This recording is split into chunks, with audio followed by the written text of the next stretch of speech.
All right, everybody, welcome to another edition of What's What BR. Today we have two special guests. We have Major Don from the Salvation Army, as well as Greg Meriwether. A couple of you probably know Greg here in town, but Don, you're running the Salvation Army over there and got a lot of things happening. Tell me, kind of what's the state of the union over there right now? Well, yeah, so the Salvation Army has been in Baton Rouge for 115 years this year. So we've been around a long time, still always serving every day. So through COVID, we've picked up some new things of making sure families have food and doing our part. Food insecurity, especially in North Baton Rouge, is still a big issue. So we're making sure families have food.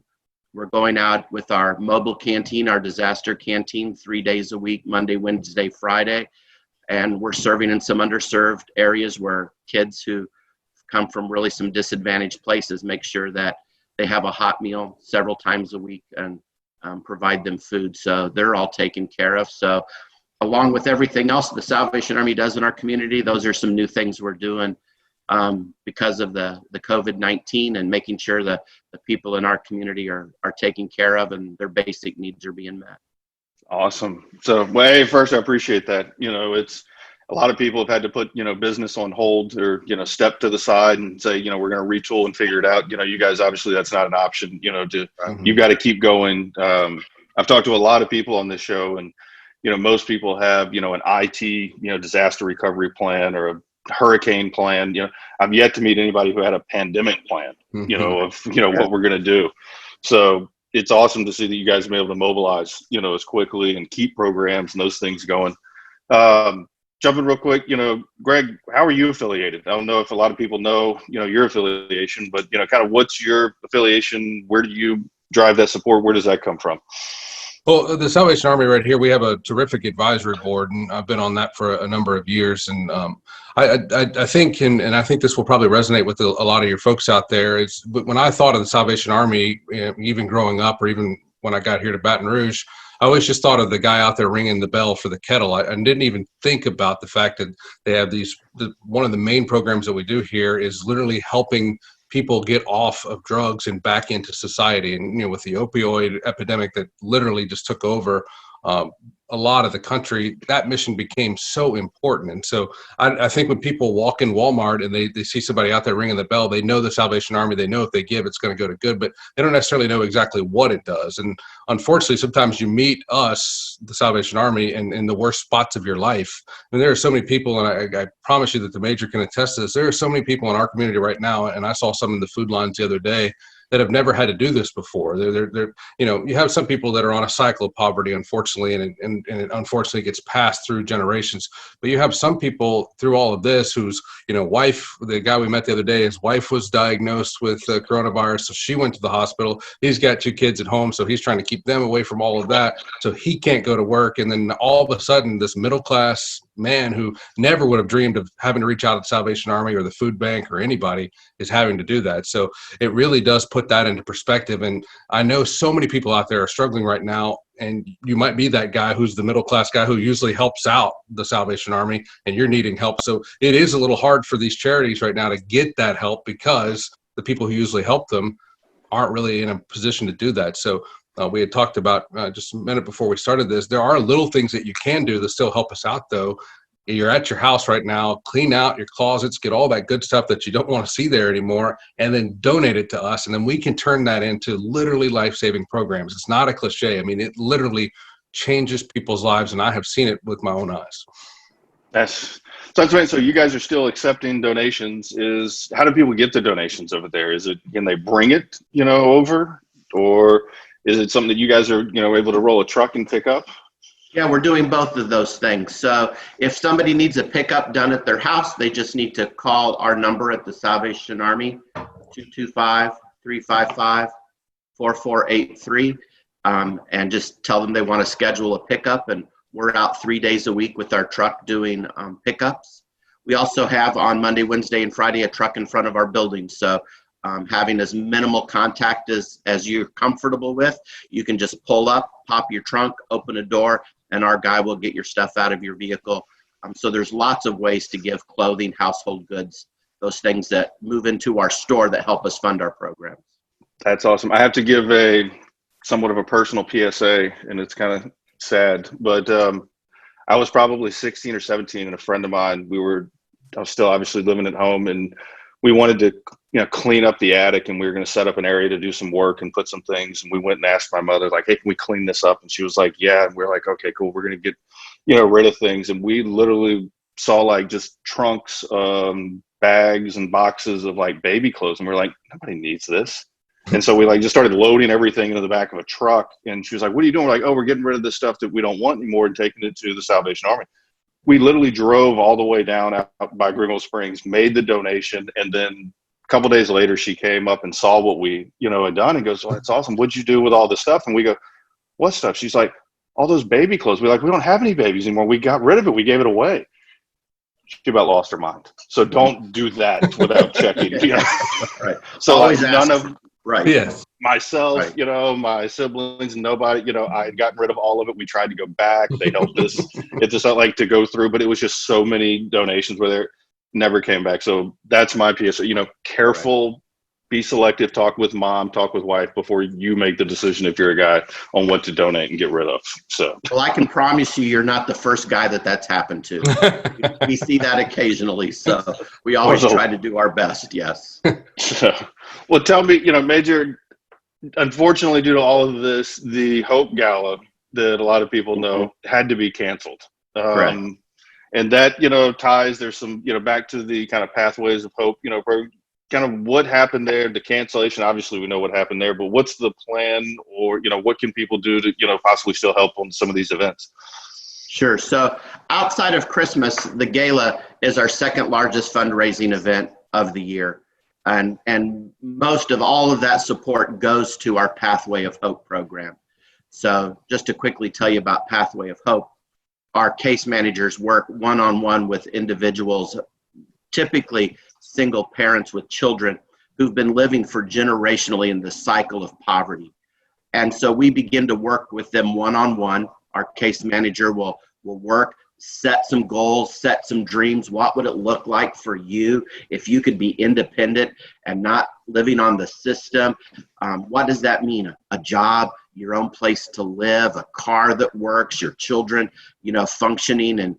And so we begin to help families set those dreams, and then begin to help them set the goals to get there. Maybe it means some medical issues you need to take care of, some educational issues you need to take care of, getting a better job, beginning to improve your life. And so we'll work with a family for 1 to 2 years, beginning to help them set goals and achieve them. And sometimes that sounds really easy.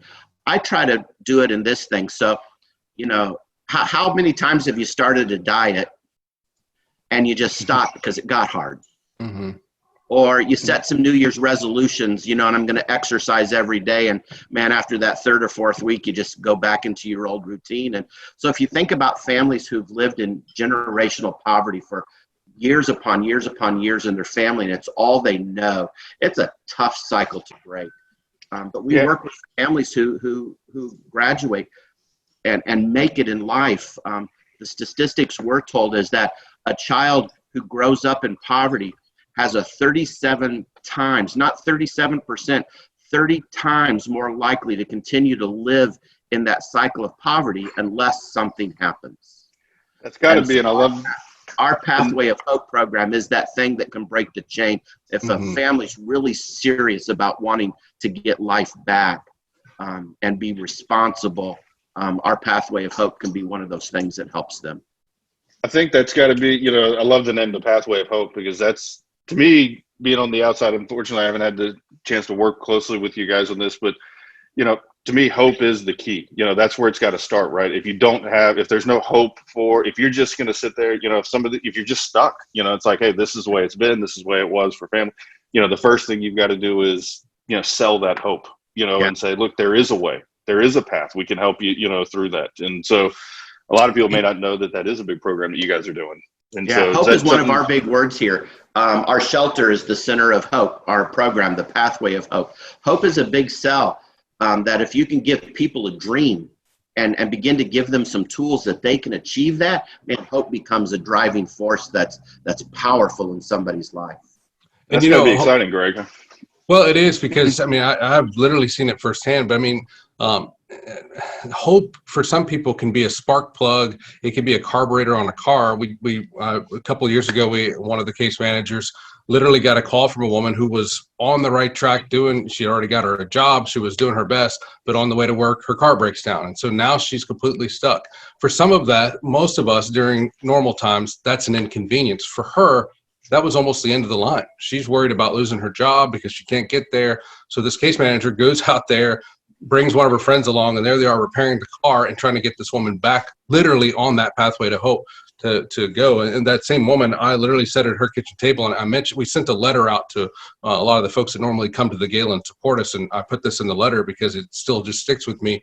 I sat at the kitchen table with this family, this mom and her teenage daughter, and they're both working on high school work. The mom is getting her GED and the daughter is in school and doing her thing. And I mean, if that doesn't touch you to see that, you know, literally to break that generational poverty, not just keep passing it down, and like literally interrupt it, stop it right there. So that teenager who's watching her mom get her GED will not be in this program, will not need government assistance when she continues to grow up, and will be able to support herself and her family. And just, it's one of those things. I mean, we learned so much from our parents growing up, and most of the time we hope it's good stuff, but you know, our parents pass on even bad habits that we eventually get with our wife or our husband, and they're like, why do you do this? It's like, well, this is just what I've always been taught to do. And normally it's innocent things, but sometimes in a lot of families, it could be, this is how we support ourselves. This is how we do things. And we want to break that and literally interrupt it as best as we can. And I've seen it happen. This isn't just smoke talk and, you know, you give money and you never see what happens to it. And it goes off to some national organization, and then you might or may not see it. I mean, I literally see what happens with the money you give here in Baton Rouge, right here in our area, like touching people and helping people. And, you know, you might not want to be able to, you might not even have time to get your hands dirty and go down and help somebody, but just by giving, sometimes it literally can just kind of radiate through the community. It's an awesome thing, and it really does work. And it's changing, you know, I think as you're saying that, I'm picturing, you know, literally the family tree, you know, has changed, you know, from that moment on. You know, it's almost, you can throw, you know, a mark, or you could draw the line. And what's, like you said, you can see the difference. You could actually, you know, draw the line and go, here's where it started. And this is why it started. Not 100%. Because of some big initiative out of Washington, not some big, you know, press release, but it's like, no, a caseworker reached out, found someone, brought them in, you know, got them a meal, started having meetings. Like, you could pinpoint it down to a day and go, this is the first step on that path. Absolutely. It's the closest thing to your church. You know, it's not, as you mentioned, it's not some big government bureaucracy where there's all this red tape. I mean, so many of our people have been through disasters here, and FEMA is such a great thing, but when they come into town, it's like you've got to go through all these hoops and all this kind of stuff. When you give to a place, especially a local charity like Salvation Army, you're giving to that caseworker who's going over and changing spark plugs. I mean, you're doing that type of thing where you're not having to call and get approval for a grant and all that. Now, we do use grants and all that, but you're literally, people are just able to put their hands on somebody and help them just right away. None of this bureaucracy and all this other stuff. You're able to just get right to the folks. That's something I was talking with a friend of mine, and I love the way he said it. Especially, you know, you guys are saying, you know, the bureaucracy's out, but just the times that we're in right now. One of the things that I like the way he said it, he goes, you know, Brendan, the rules have changed.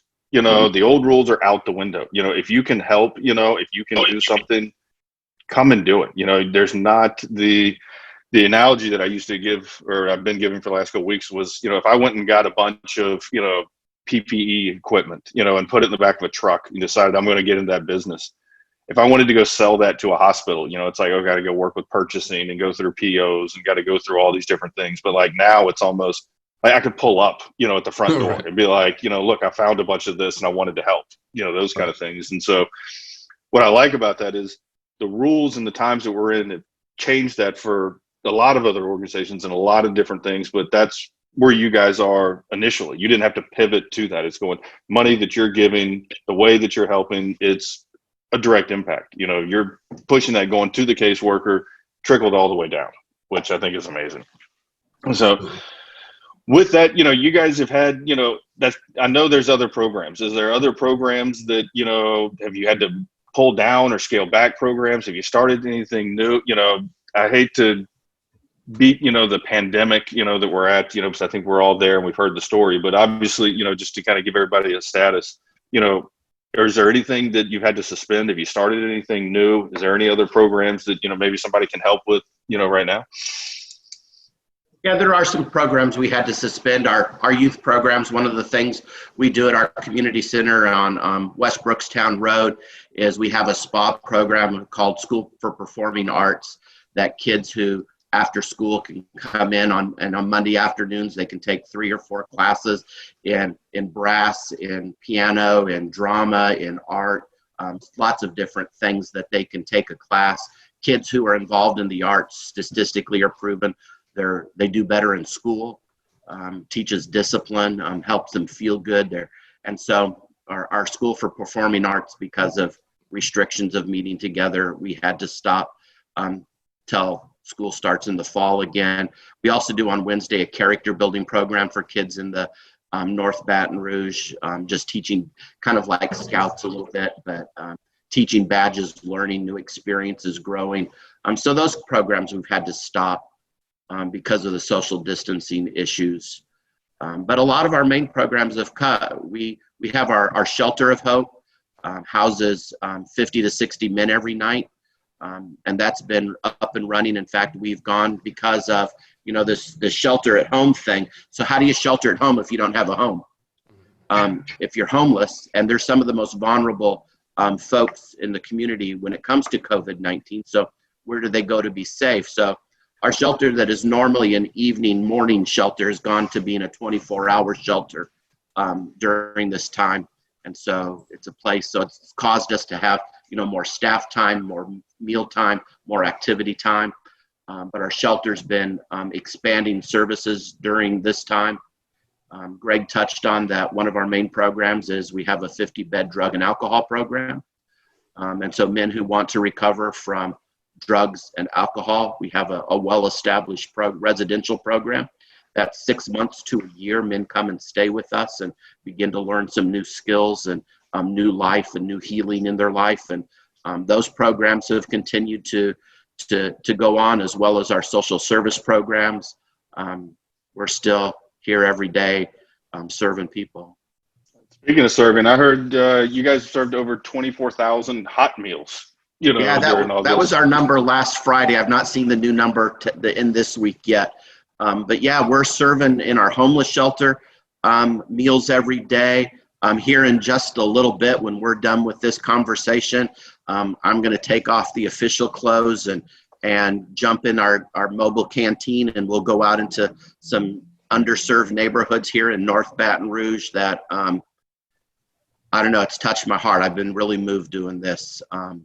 We visit a trailer park every Monday, Wednesday, Friday, and bring hot food that still hasn't recovered from the 2016 flood. Trailers that are still devastated that people are living in. And so it looks like a quiet neighborhood in this trailer park until we pull in with the canteen and start beeping the horn, and all of a sudden children will come out and families will come out, and we're able to give them a hot meal and begin to build some relationships. So good and bad in this. It's caused us to see some neighborhoods that we haven't always seen. And I'm excited about what we're going to be able to do there and see and how we can help and maybe begin to change some things in some families' life through Pathway of Hope, through our youth programs, through our own social service initiative.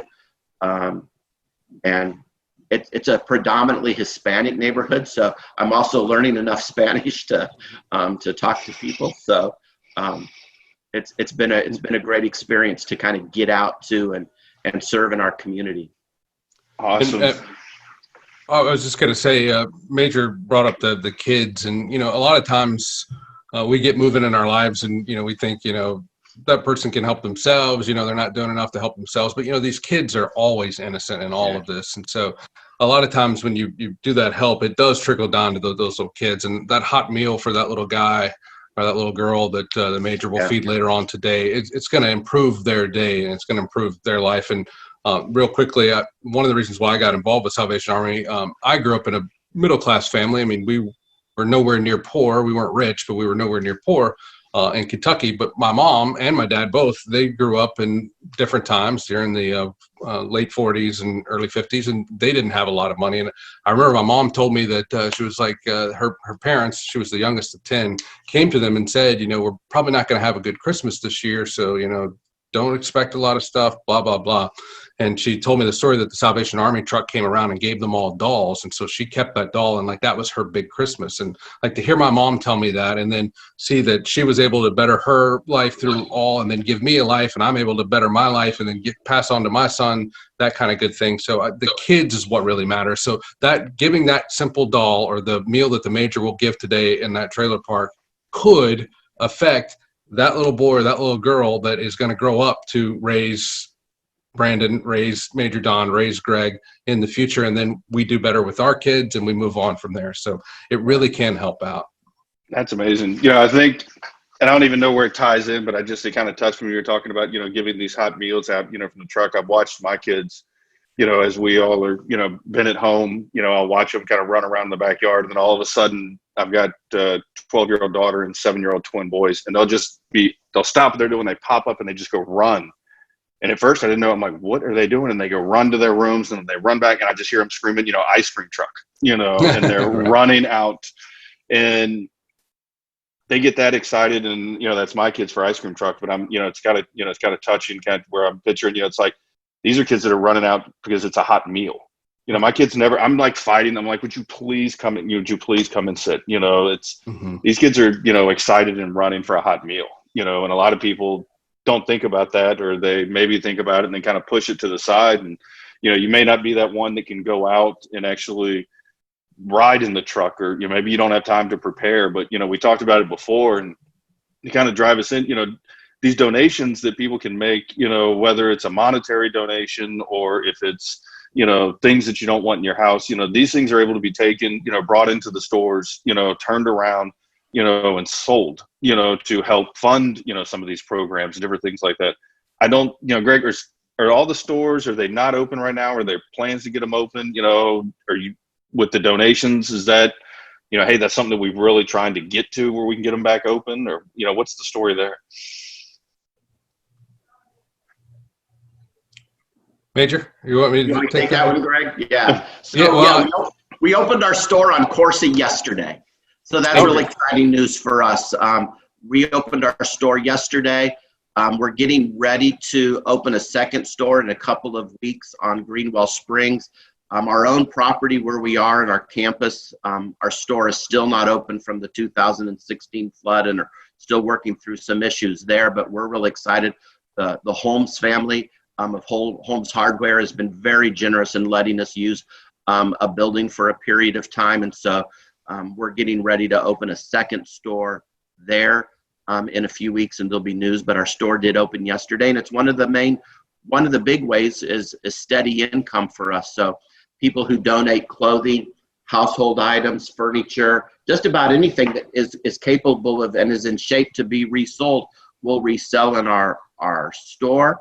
And those proceeds come to help us run our programs. Another thing that surprised me, we want you to obviously give us, we don't need stuff that's got stains on it or anything like that, but there are times that kind of stuff will show up, or stuff with holes in it and stuff that can't be sold. But the Salvation Army, it just as efficient as they can be, they take those clothes and those different things and turn them into rags, and then we sell those rags literally to these industrial shops, and sometimes it's $10,000 you'll get for a bundle of rags. And imagine that a charity like the Salvation Army taking $10,000 and what they can do. So I mean, there's just so many things that people I just don't think about. And shopping at a thrift store may have its own connotation, but there are kids at LSU that need a Halloween costume dressed as the 70s or whatever. So they go in and they get the 70s clothes or whatever they want, or make a costume out of that. And, that's not taking any money away from somebody else who would want to go in there and shop. It's actually putting money back into the community. And maybe you want to redo a dresser or something, or play with chalk paint and do something like that. You go in, find a cheaper piece of furniture, turn it into something cool. I mean, there's all kinds of things you can do with these stores. And the Corsi store, what's cool about that is we actually, a lot of people don't want to drive all the way down to Airline or Greenwell Springs. Times have changed. People just don't go in certain parts of town anymore. but there's a whole different section of folks that go to Corsi and are up and down through there. So that's been a big blessing for us. I live down the street from the Corsi store, and I was going to bring it up, and you kind of touched on it, but I'll just kind of try to drive the nail in.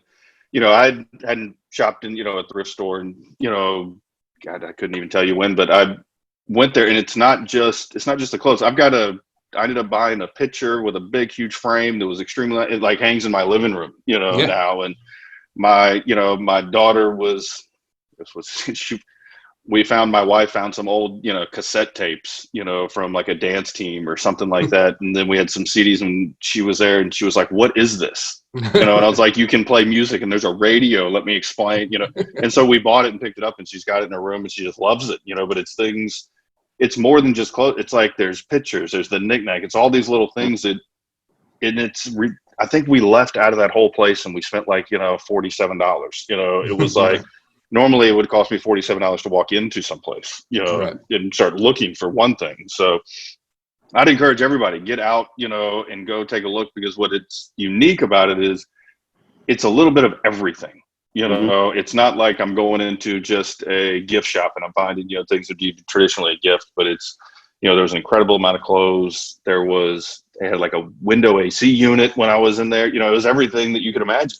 And so with, I guess we could go on that, forever, but is there, Major, where traditionally people I think we talked about, Salvation Army, they think that red kettle, or they think the angel tree, we're about to hit June, we're halfway through this year. And so just like when we had the flood here, I'm sure there was, a lot of people had some concern on, everybody was working, focusing on themselves, is that giving season still going to be there? Do you guys have any, thoughts or impact on, will this affect, will we still be able to get the red kettles out? Will we still be able to accept, donations? How do you think that's going to affect this season? That's a really good question. And if you have a really good answer for that, I would love to hear it. There's no doubt it's going to be a challenging Christmas season. What it's going to look like, I don't know. As we said kind of earlier, we're kind of writing the rules here as we go. My hope is that stores will be up and running by Christmas, and we'll be able to do that. But we're also preparing for it not to be. And we're working with our social media folks to begin to look at what online giving might be able to increase. Virtual red kettles that Brandon, you and your family could sponsor a red kettle and encourage people to give to it. Lots of ways that we're looking at expanding how Christmas can work, because for us, it's just the lifeblood of what we do. And a lot of people think of us as a Christmas charity, and of course we're so much more than that. But as Greg has alluded to, those kids who are going to get toys, and families who are going to get food, and seniors who are going to get a visit, and nursing homes, there's a lot of things that go on at Christmas that are so dependent upon that red kettle and people's giving. And so we're starting now, figuring out how this is all going to work out. I'll have to, literally before everything shut down, I was in St. Pete Beach, over in Florida, and this is my best idea I can give you on the spot. I'd never seen it before, and I have a picture of it. There was a guy, we're at a little bar, and he was over in the corner. It's the one man guy strumming on the guitar, and he's got his little sign out, and it says who he is, and it's got the bucket almost like a red kettle underneath, taking people to give him tips. But I give the guy credit. Like I said, I took a picture. He had a big drawn up, 11 by 17 with the big QR code, and where people could scan, and it said Venmo tips, right across it. So you could sit in the audience and just hold your phone up, and scan his little barcode. And so, maybe we're getting there. Yeah. On all of our signs, we have Google or Apple Pay. People can just, on every kettle sign we have out in front of the store, is the QR code that people can just take a picture of. It takes them right to our giving page. So there's lots of ways for people to give. And to kind of bring us around the corner, here, what is it that you guys need, right now the most? Is it, would it be, food? Everybody's collecting PPE these days. We've talked about clothes. Is it monetary donations? For somebody, who's busy, who's going, we know our lives, and it does take a lot. I've got family that goes down and, serves in the kitchen, and, I probably should be there more often myself, right. But it's like when you just feel you can't do it, it starts, one place, it's like you said, you've got the QR codes where you can go literally just from your phone and do it. That's the Amazon model, right? Make it frictionless, make it easy. So start there. But what is it that you guys, in a perfect world, if you could say, look, over monetary donations, we need this, or is it no monetaries right now because our stores are closed? Well, there's no doubt monetary giving is probably the easiest and the best way to give, mostly because my buying power is often stronger than your buying power. So if you go and you buy a few things, you're going to spend a certain amount of money for that. If I take your donation and lots of other people's donation, and instead of buying a few dollars worth of food, I'm buying a few $1,000s worth of food, I can get a better price. And then we can buy as we need and take care of people's needs. So not to sound trite, but monetary giving is just really the best way, because the buying power is so much stronger when you do that. But two, food is always a necessity here. For our food boxes and people we're serving. So if you're out shopping, pick up a few extra things. Those things are always helpful. So think about kind of the staples that you use every day. That's what families need, pasta, spaghetti, sauce. Can that be brought to the Corsi store? Yeah, you can drop it off at the Corsi store. You can bring it to our airline location. There's lots of ways that can be given. Again, and as Greg kind of started this all, again, not to hammer it, but just clean out your closet. If you're home and you got some time, clean out your closet. We'll make it as easy for you. Put it out on your front porch. We'll come pick it up. And it's just that easy. And we can turn that in. And again, as Greg said, there's no waste. If we can't sell it in our store, we'll recycle it. We recycle clothes and metal and just about everything we can. Very little goes to waste. So there's lots of ways for people to give. That's awesome. Well, Greg, is there anything you think we could add to, here that we're missing, or, anything from if somebody's wanting to help, or you guys looking for more help on, that advisory board, or, anything in your, side of the house over there? Yeah, well, first of all, I want to thank you, Brandon, for the opportunity, because we'll reach a whole lot of people through this. And it was a really good idea that you guys came up with. And I know so many businesses are brainstorming and, what can we do and how do we change our reach to people? So I certainly appreciate this. And then for you to take it a step further and give a charity like the Salvation Army a chance and the airtime, it's very valuable to us. So we do certainly appreciate that. And I know the Matri does as well. So, but I would just say that if you really do just search in your heart, it's so easy. You don't have to give $500. You don't even have to give $50, but obviously we'll take it if you do. But there's so many different ways that you can give, for everything from cleaning out your closet to monetary donations. But Brandon, you were talking about your kids in the backyard, and some of the things I've seen that I've always been impressed by is sometimes families will use it as a teaching moment for kids. They'll say, look at our house, look at what we have. We are blessed. Let's go help somebody else that's not. And it could be something as simple as, you don't want to wear that you wore last year, so let's go donate it. And the kids get to see it. Then they come in the store, they see what's going on. And it's a really, we talked about breaking the generation cycle of poverty, but you can also create a new cycle in your kids and just show them that, hey, let's give back to the kids that don't have this. Let's take whatever you were going to buy on your Apple Music or whatever the kids are doing these days, and give back. And I think so many people are so surprised that it like sticks with kids and it like gets in their spirit. And so that's always been a good thing for us. I was gonna say, it's exactly, we've run, a lot of times, people, the analogy I could kind of, first come to mind is, everybody in Baton Rouge seems to go to the beach during the summer. It's like half of the town leaves. You can't get any business done, but why is that? It's because we all grew up every year. You went to the beach, you went to the beach. My wife and I, started when our kids got, old enough to where, when we start getting around that, Thanksgiving, Christmas, because they know they're going to get toys. It's like, no, you got to go donate, and what we hope is that instills, like we teach them, you go earn money, and you also need to give money, and you need to save money, and you need to donate to things. You don't just go throw it into the trash, and get rid of it. Right. And I think as they grow up doing that, it just becomes almost, it's the cycle change, that if you never grew up volunteering, in a kitchen, or, going and giving some of your time, you don't think of it. And then you maybe see a program like this and go, yeah, here, I'll write a check.